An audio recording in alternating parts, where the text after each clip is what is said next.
آیت نمبر ہے 33۔ بسم اللہ الرحمن الرحیم۔ الحمد للہ رب العالمین والصلاة والسلام علی سید المرسلین وعلی آلہ واصحابہ اجمعین۔ اما بعد فاعوذ باللہ من الشیطان الرجیم۔ بسم اللہ الرحمن الرحیم۔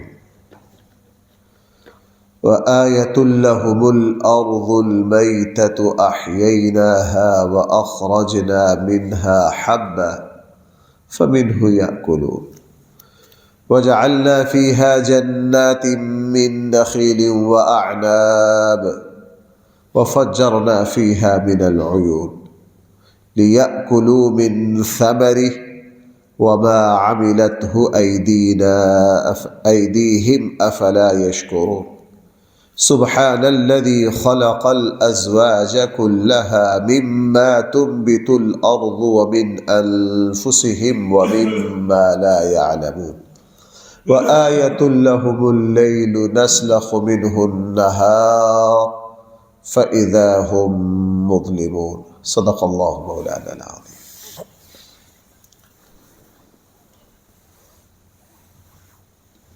قرآن کریم نے اس رکوع میں وہ دلائل ذکر کیے ہیں کہ اللہ جل جلالہ مرنے کے بعد تمہیں دوبارہ کس طرح زندہ کریں گے۔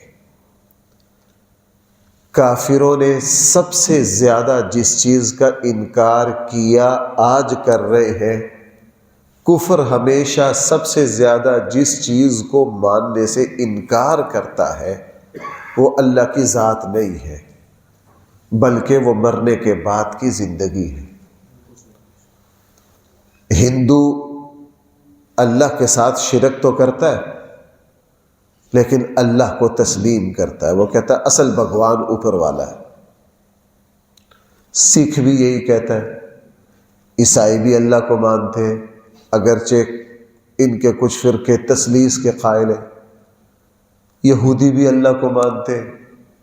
اس کے علاوہ عام کافروں کے پاس چلے جائیں، دہریے جو ہے سیکولر، جو خدا کے وجود کو تسلیم نہیں کرتے، وہ بہت تھوڑے ہیں، وہ بھی اب پیدا ہونا شروع ہوئے ہیں، کوئی 40 50 60 سال سے اس صدی میں۔ اس سے پیچھے سیکولر بالکل نہیں تھے۔ لیکن سب سے زیادہ کافروں نے جس چیز کا انکار کیا وہ بھائی مرنے کے بعد کی زندگی کا۔ وہ کہتے ہیں انسان زندہ ہوا جب اس کو موت آ گئی، یہ ختم۔ ہندوؤں کے کچھ فرقے 7 جنم کو مانتے ہیں، کچھ 5 کو مانتے ہیں، کچھ 4 کو مانتے ہیں، کچھ 1 کو بھی نہیں مانتے۔ قرآن اور یہ جو پیچھے بات آئی، جس وقت اس صاحب کو شہید کیا گیا جس نے اللہ کے رسولوں کا ساتھ دیا، اور جب اللہ تعالیٰ کے یہاں ان کا اعزاز و اکرام و استقبال ہوا تو وہ کہہ رہا قیل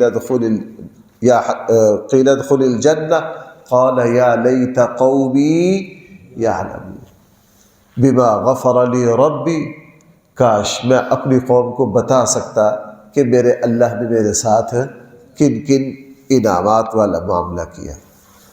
اب وہ چونکہ مرنے کے بعد کی زندگی کو، اسی لیے کافروں کو یہ بات سمجھ نہیں آتی۔ بیر مونا کے موقع پر جس صحابی کو شہید کیا گیا، اور شہید کرنے والے شخص بعد میں اسلام لائے، انہوں نے پھر رسول اللہ صلی اللہ علیہ وسلم کے سامنے اس کیفیت کا تذکرہ کیا۔ اسی لیے بھائی یہ بات کہ مومن مرتے وقت اتنا مطمئن کیوں ہوتا ہے؟ اس لیے کہ ایمان والا یہ سمجھ رہا ہوتا ہے میں فنا نہیں ہو رہا، میں اس جہان سے اعلیٰ جہان کی طرف منتقل ہو رہا۔ وہ جو پریشانی ہوتی ہے وہ تو بھائی ایک مکان میں ہم 5 سال رہے، وہ مکان چھوڑتے ہوئے بھی تکلیف ہوتی ہے، کیوں بھائی ایسا ہوتا ہے کہ نہیں؟ وہ تو چونکہ اس زمین پر رہے، یہاں رشتہ داریاں، یہاں سے انس ہے۔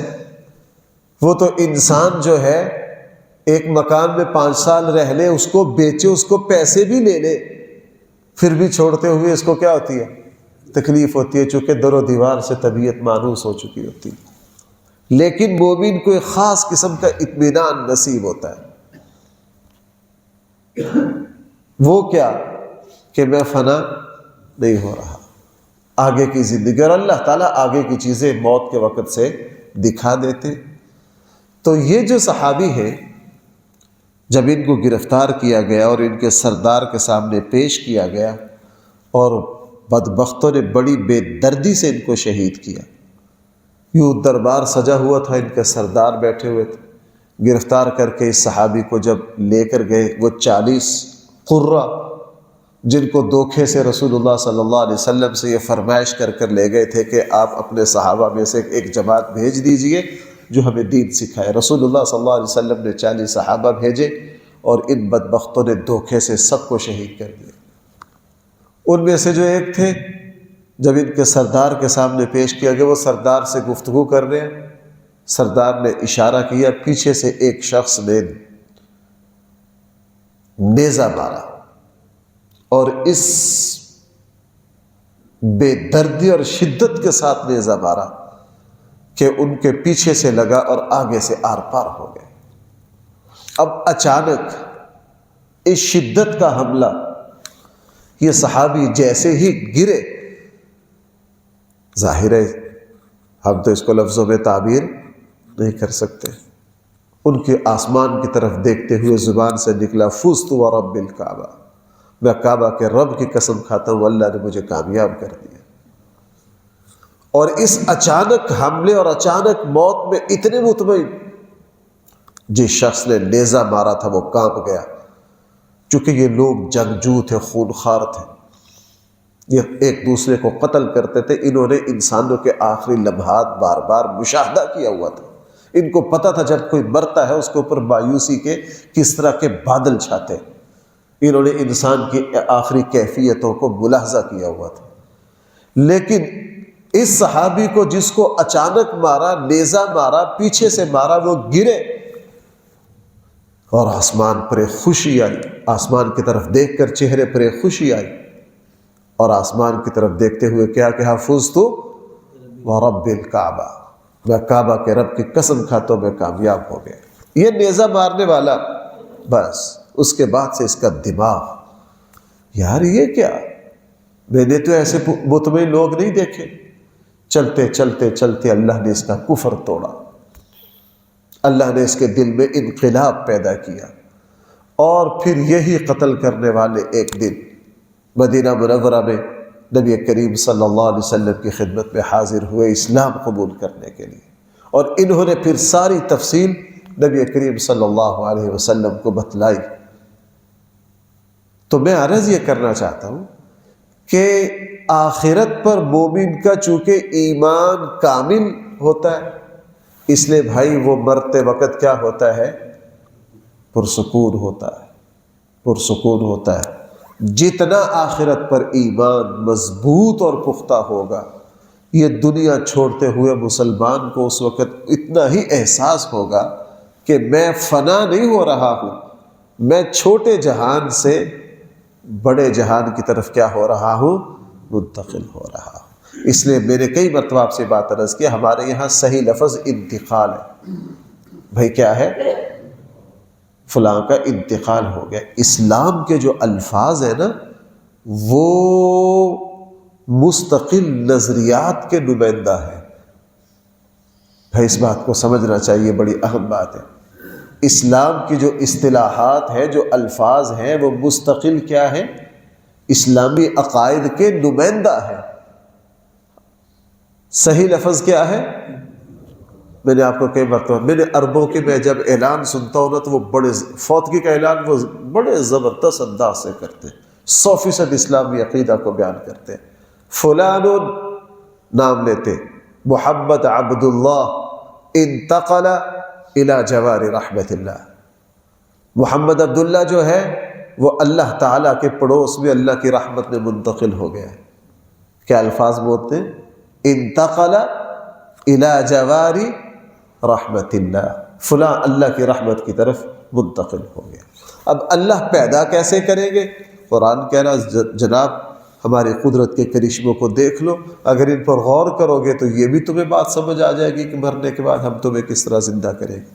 فرمایا وآیۃ، لوگوں کے لیے ایک بہت بڑی نشانی، الارض المیتہ، بنجر زمین ہے، احییناہا، ہم پھر اس کو دوبارہ زندہ کرتے ہیں، آباد کرتے ہیں، وَأَخْرَجْنَا مِنْهَا حَبًّا، اور ہم اس سے طرح طرح کے غلے اگاتے ہیں، یہ گندم ہے، چاول ہے، فَمِنْهُ يَأْكُلُونَ، جس سے تم کھاتے ہو۔ یہ بنجر زمین ہے، ہم دیکھیے بارشوں کے ذریعے ان کو کس طرح آباد کرتے ہیں۔ اگر اللہ تعالیٰ اس سسٹم سے بارشوں کا نظام ختم کر دے تو زمین کیا پہاڑ بھی بنجر ہو جائے، زمین کیا پہاڑ بھی کیا ہو جائے، بنجر ہو جائے۔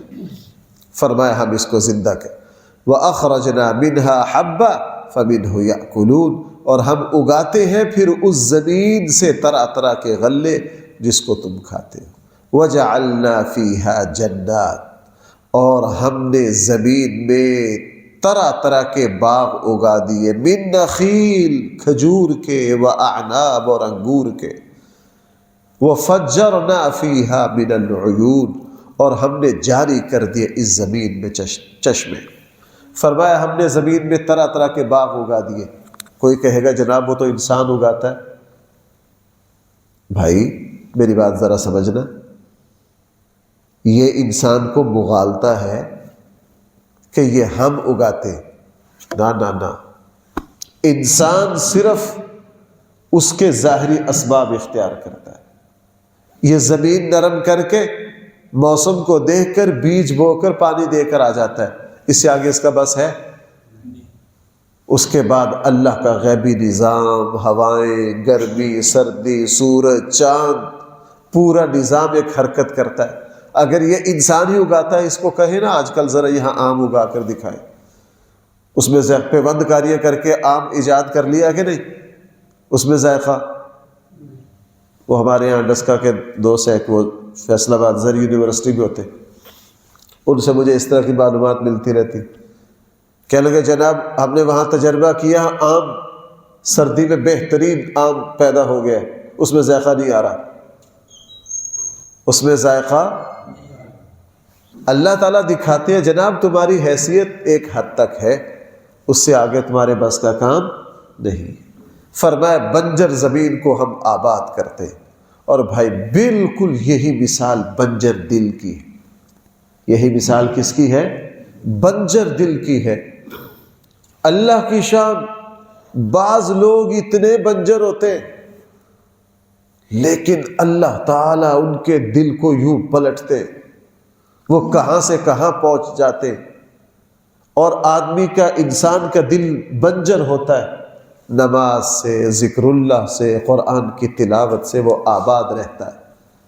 بھائی میرا بھی تجربہ ہے، آپ کا بھی ہوگا، اگر کبھی بندہ یہ دینی سلسلوں سے تھوڑا سا کٹ جائے تو دل بنجر ہونے کی طرف جاتا ہے کہ نہیں؟ بالکل جاتا ہے۔ جس طرح سبزی کو، پھل کو، پھل والے پانی لگا کر تازہ رکھتے ہیں، بالکل یہی حال مومن کے دل کا ہے، مومن کے دل کا ہے۔ ذکر اللہ سے، قرآن کی تلاوت سے اس کو تازگی ملتی۔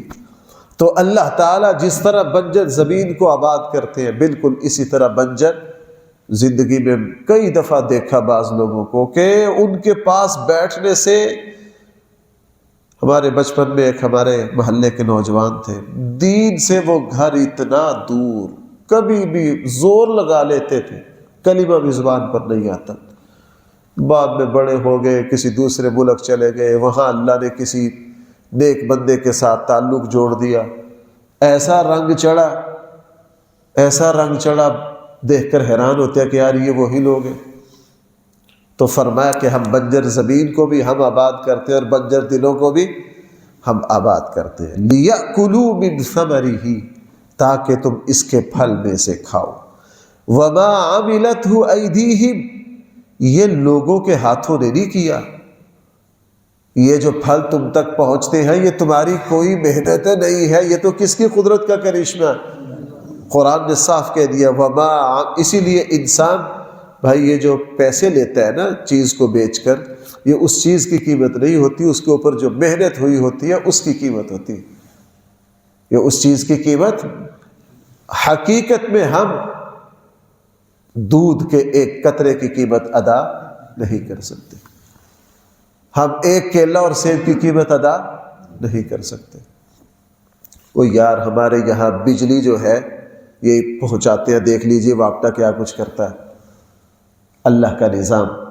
پھلوں پر مارکیٹ میں جو چیز ہم خریدتے ہیں وہ اصل میں اس چیز کی قیمت نہیں ہوتی، وہ تو اس کے اوپر جن ہاتھوں نے محنت کی ہوتی ہے ان ہاتھوں کا معاوضہ ہوتا ہے، وگرنہ پانی کے قطرہ کی قیمت زمین کے خزانوں سے ادا کی نہیں جا سکتی، وہ تو اللہ کی قدرت کا کرشمہ ہے، شاہکار ہے۔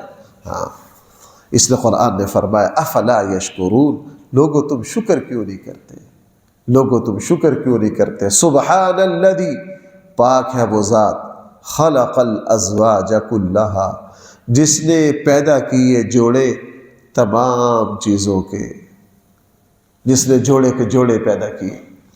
اللہ کی شان، جانداروں کا جوڑا دیکھ لیجئے، اگر اللہ تعالیٰ انسانوں کا جوڑا نہ پیدا کرتا تو یہ دنیا بے رونق ہو جاتی۔ اللہ تعالیٰ نے حیوانات میں جوڑا پیدا کیا، اور قرآن کریم جگہ جگہ کہہ رہا ہے وَمِن كُلِّ شَيْءٍ خَلَقْنَا زَوْجَيْنِ، ہم نے ہر چیز کا جوڑا پیدا کیا۔ اور قرآن نے یہاں فرما دیا مما تنبت الارض۔ بھائی ذرا توجہ کرنا، جس زمانے میں قرآن نے یہ بات کہی کافروں نے بھی مذاق اڑایا، صدیوں اس آیت کا مذاق اڑاتا جاتا رہا ہے، چونکہ قرآن کہہ رہا ہے زمین سے اگنے والی ہر چیز کا ہم نے جوڑا پیدا کیا۔ لوگ کہتے تھے اس سے بڑی کوئی غلط بات ہو سکتی ہے، اور آج جدید سائنس نے کیا کر دیا، اتنا ثابت کیا، اتنا ثابت کیا، ان کے جوتے انہی کے سر۔ اس زمانے کے ماہرین نے انکار کیا کہ قرآن کی آیت غلط ہے، اور آج کے وہی ماہرین ثابت کر رہے ہیں جناب کھجور میں نر اور مادہ ہے، انار میں نر اور مادہ ہے، پپیتا میں نر اور مادہ ہے، بجلی میں بھی ٹھنڈی اور گرم تارے ہیں کہ نہیں؟ اور کاریگر کون سا لفظ بولتے ہیں؟ وہ تو میل اور فیمیل کا لفظ بولتے ہیں، بالکل صحیح ہے۔ تمام طاقتوں میں، تمام قوتوں میں، آپ ایٹم کی تفصیلات پڑھو، اس میں بھی آپ یہ جگہ جگہ ہر چیز انسانوں نے اب یہ کیا ہے جی، یہ میجک ہے جی، یہ دونوں مکس کرو گے تو یوں ہوگا۔ آپ جائیے بڑے بڑے کیمیکل کے اڑوں میں، یہ کیمیکل اس سے ملے گا، اس کی طاقت دیکھو کیا بنتی ہے۔ بھئی ایسا یہ اکیلا کیوں گیا؟ اکیلا کچھ بھی نہیں ہے۔ بھائی میں غلط تو نہیں کہہ رہا ہوں، قرآن نے کہہ دیا ہم نے ہر چیز کا جوڑا بنایا۔ ہاں آگے الفاظ ہے کچھ کا تمہیں پتہ ہے، کچھ کا تمہیں پتہ، مزید تحقیق کرتے جاؤ گے تمہیں چیزیں۔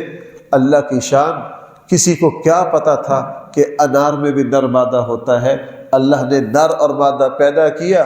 جب انار کی بہار آتی ہے اللہ جل جلالہ ہواؤں کی ڈیوٹی لگاتے ہیں، اور نر کے پھول جو ہیں وہ مادہ تک اور مادہ کے اثرات نر تک پہنچ جاتے ہیں، اللہ فصل اگا دیتے ہیں۔ پپیتا کو دیکھ لیجئے، طرح طرح کے پودوں کو دیکھ لیجئے، اللہ تعالیٰ نے گھاس میں، یہاں تک کہ پتھروں میں، بھائی کس میں؟ یہاں تک کہ پتھروں میں۔ آج ماہرین نے یہ بات کہہ دی جناب یہ جو پتھر ہیں یہ مادہ ہے، اور یہ جو ہے یہ نر ہے۔ اللہ تعالیٰ ان کی کششوں کو آپس میں ملاتے ہیں، اور اس کے ذریعے اللہ نے پہاڑوں کو کیا کر رکھا ہے؟ آباد کر رکھا ہے۔ اور یہ چیزیں ثابت بھی آج کون کر رہا ہے؟ وہی ثابت کر رہے ہیں جن کے آباء و اجداد قرآن کی ان آیات کا کیا کرتے تھے؟ انکار کرتے تھے۔ میں اکثر آپ سے بات عرض کرتا ہوں، اور مجھے اس اصول نے قرآن کو سمجھنے میں بہت مدد دی کہ سائنس جتنا ترقی کرے گی اسلام اور قرآن کو اتنا ہی ثابت کرے گی، چونکہ سائنس کا معنی ہے اللہ نے فطرت میں کیا کچھ، اللہ کا تکوینی نظام۔ بھائی اللہ کا کیا؟ تکوینی نظام۔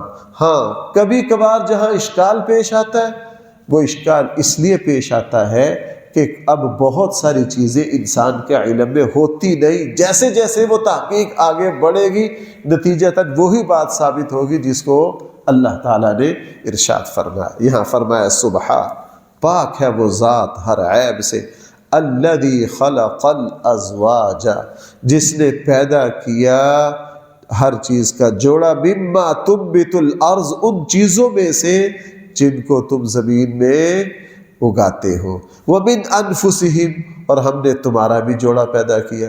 اسی لیے میاں بیوی کا جو رشتہ ہے، بھائی پیچھے بھی سورہ روم گزری ہے، سورہ روم گزری ہے، اللہ تعالیٰ نے ماں باپ اور اولاد کے رشتوں کو اپنی نشانیوں میں شمار نہیں کیا۔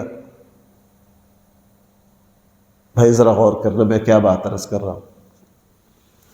اللہ تعالیٰ نے جس رشتے کو اپنی نشانیوں کے طور پر پیش کیا ہے، بھائی وہ کون سا رشتہ ہے؟ میاں بیوی کا۔ وَمِنْ آيَاتِهِ أَنْ خَلَقَ لَكُم مِّنْ أَنفُسِكُمْ أَزْوَاجًا لِتَسْكُنُوا إِلَيْهَا وَجَعَلَ بَيْنَكُم مَّوَدَّةً وَرَحْمَةً، اللہ کی نشانیوں میں سے ایک نشانی یہ ہے کہ ہم نے تمہاری ہی جنس کا جوڑا تمہارے لیے پیدا کیا اور تمہارے اندر الفت اور محبت پیدا کر دی تاکہ تم زندگی گزار سکو۔ ہمارے یہاں شوہر بیویوں پر لطیفے بناتے رہتے ہیں اور بیویاں شوہروں پر بناتی رہتی ہیں، اور جب جوڑے ٹوٹتے ہیں لگ پتہ جاتا ہے۔